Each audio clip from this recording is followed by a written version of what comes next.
Kumilos na, gumalaw na kaagad para makaharap ang kanyang alaga, ang monster ng Japan.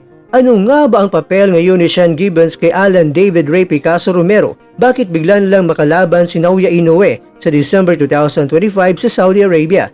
Ganito pala ang mga galawan ni Gibbons. Si Sean Gibbons ay isang matagal ng personalidad sa mundo ng boxing, hindi lamang bilang dating matchmaker at promoter, kundi bilang pangunahing tauhan sa likod ng maraming mahuhusay na laban sa rehiyon ng Asya at Latin America. Bilang presidente ng MP Promotions o Manny Pacquiao Promotions at konsultan ng iba't ibang promoter sa Asya at Mexico, malaki ang ginagampanan ni Gibbons sa pagbuo ng mga high-profile na mga laban. Isa na rito mga kwento ay ang nakaschedule na bakbakan nina Naoya the Monster Inoue at ni Alan David Ray Picasso Romero ngayong December 2025 sa Saudi Arabia. Si Picasso mga kakwento ay isang batang Mexican rising star, hindi pa kabilang sa A-list ng mga boksingero sa buong mundo tulad ni Inoue. Ngunit, ang kanyang bilis, technicality at undefeated record ay ang nagbigay ng rason upang pagtuunan siya ng pansin. Gayunpaman, hindi sapat ang husay para mapasama sa isang malaking laban. Kailangan din ng tamang koneksyon, timing at political move sa likod ng eksena. Dito pumasok si Sean Gibbons bilang isang key figure sa negosasyon. Una, si Gibbons ay naging tulay sa pagitan ng kampo ni Picasso na hawak ng Pro-Box Promotions sa Mexico at ang Japanese promoters na nagtatrabaho kay Inoue. Gamit ang kanyang matibay na relasyon sa parehong panig, lalo na sa Japan, kung saan may respeto sa kanya ang mga promoters ng Top Rank at ang Ohashi Promotions, plano niya ang posibilidad na laban. Alam ni Gibbons mga kwento ang merkado ng boxing sa Asya at napagtanto niyang ang laban na may sangkap na ang labang Mexico kontra Japan ay tiyak na mabenta ito, lalo na kung ilalaban sa Saudi Arabia na ngayon ay isa sa pinakasentro ng mga megafights sa buong mundo. Bukod sa koneksyon, ginamit ni Sean Gibbons ang kanyang impluensya upang itulak si Picasso sa mga tamang laban bilang paghahanda. Siya ang nagpasok kay Picasso sa ilang mga undercard fight na malaking event tulad na lang na maging undercard sa Manny Pacquiao kontra kay Mario Barrios. Hindi rin imposible na si Gibbons mismo ang maging matchmaker upang itaas ang visibility ni Picasso sa international na antas. Ang isa pang malagang papel ni Gibbons mga kakwento ay ang media, manipulation at hype. Alam niyang mahalaga ang narrative, kaya tinutulungan niya i-frame si Picasso bilang isang Mexican technician na kayang basagin at wasakin si Inoue. Sa mga press release, podcast at social media, sinimulan na nilang i-brand si Picasso bilang the next big thing from Mexico.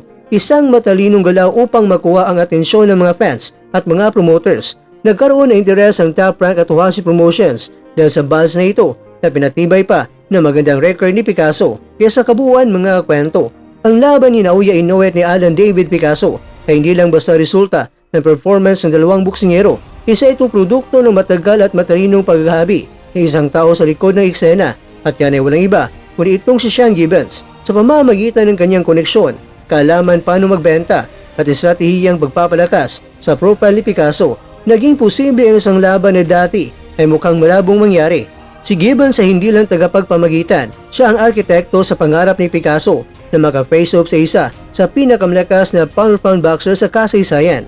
Ang laban sa December 2025 ay magiging sukatan hindi lang sa husay ni Picasso, kundi patunay rin kung gaano kahusay gumalaw ang mga galamay ni Sean Gibbons sa larangan ng boxing business. Siguro ang susunod na dyan mga kwento ay ang Wonder Boy ng Pinas na si Carl James Martin kontra yan sa Monster ng Japan.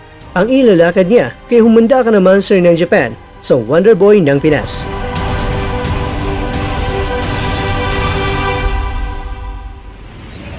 Bro, idala na para dala na lang po sa sponsor ba?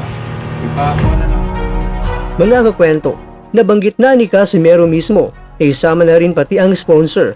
At ating marinig mula sa video ang nagsasalita na si Aya Lesna na dalubhasa sa Japanese at nagsalita sa wikang Japanese. Ito na siguro ang sinasabi nila na may isang Japanese promoter at ang isa naman ay American promoter ang nag-offer kay Casimero. May kaagad nag-react at nagsabing imposible yan dahil bawal si Casimero lumaban sa Japan dahil nakaban pa at sa Amerika naman ay wala pang visa. Well, hindi po sinabing sa Japan at Amerika ang laban gaganapin. Taga Japan at Amerika lang ang mga promoters na pagpipilian. Kaya pwedeng sa ibang bansa gaganapin ang laban kung may promoter na silang mapili. Ikaw kukwento, totoo na kaya ito? Matutunghayan na kaya natin muli ang apakaangas ng mandirigmang Pilipino, si John Riel, Juan Wallace Casimero.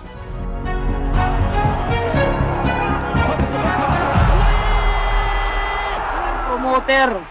Sabihin ko sa inyo ngayon na para malaman nyo. May 2 promoter na gustong palabanin si Cuadro Alas.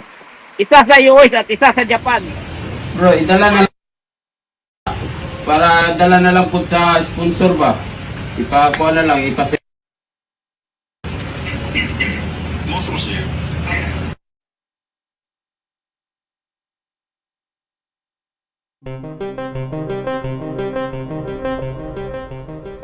Naku, ayan na.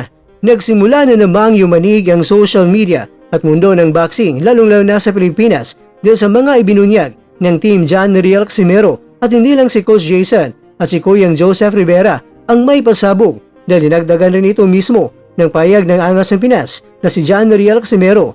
Ang matagal ng gustong marinig ng mga solid Casimero fans sa wakas kinalabit na. Mananakit issue sa asawa ni Coach Jason, binigyan na ng paglilinaw. Isang prank lang daw pala ang ginawa at marami naman daw ang naniwala. Kaya hindi na natin patatagalin pa, tungayan na natin ang mga pasabog nila. At syempre, video courtesy po tayo mga kakwento sa YouTube channel na Cuadro Alas It's My Boy. May 2 promoter. Sabihin ko sa inyo ngayon na para malaman nyo. May 2 promoter na gustong palabanin si Cuadro Alas. Isa sa US at isa sa Japan. Para, oy, mag-screenshot na kayo, tae. Mag-live ka na. Ito na yung gusto mo, eh. Mag-screenshot. Ayan, tumatawag-tawag na sila. Huwag na kayong tumawag. Huwag na kayong tumawag.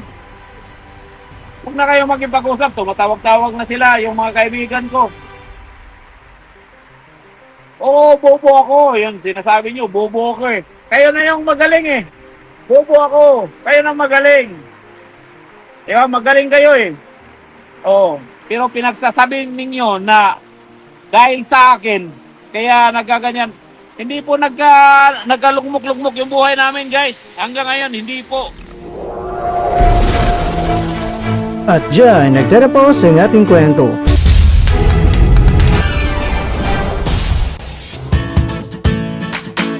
Maraming salamat mga kakwento sa inyong panonood. Pero baka naman mga kakwento ay nagustuhan niyo po ang kwento natin ngayon. Baka pwede niyo po akong mabigyan dyan ng like, subscribe at pa-click na rin sa bell button.